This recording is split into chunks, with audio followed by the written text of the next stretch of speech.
Chris, how would you describe what the Internet of Value is and what the sort of insight is to get us there? Yeah, so a lot of it came from kind of the early work you guys did with pathfinding, and again, having this, anything of value can be traded. That kind of was the germ of it. But kind of stepping way back, if you look at the real problem in the world today, a lot of people point to globalization as being, not working for people. And we would say, no, it's not that it's not working, it's just it's a work in progress, right? It's incomplete. So you could have a real globalization needs interoperability in three core things, right? Data, goods, shipping, and money. And the problem is it only has interoperability in data, obviously the internet, and shipping since the 50s with the shipping container, which creates interoperability between port to other port, ship to train to truck. But you don't have that with money. Money networks don't interoperate. And if you have that, now billions of people are onboarded into a real working, kind of system of globalization. And that's upon us. I think that's really what we're trying to build here.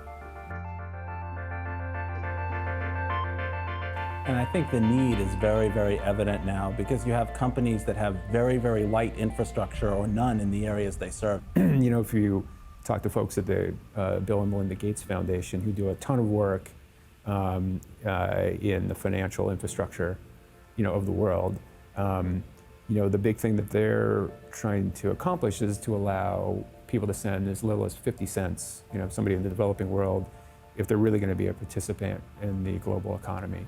And that's just impossible today, right? I mean, it's really even impossible to send $50 from the US to Europe without it being all chewed up in fees.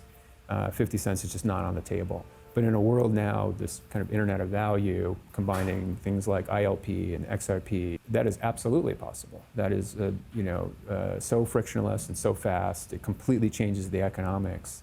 And then beyond, those billions of people that need to send 50 cents, think about the trillions of devices and code that needs to be able to send, 10,000th of a cent.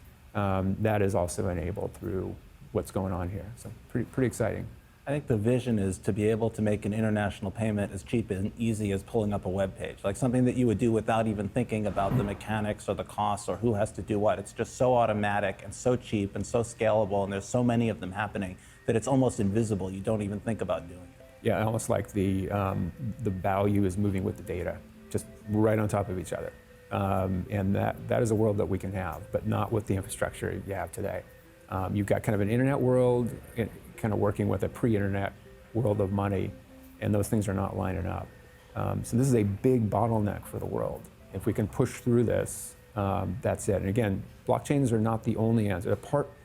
They're a subset of the solution, but the broader solution combines this kind of value interoperability protocols with a super fast and efficient digital asset, and then with some kind of mechanism for programming how that value moves around.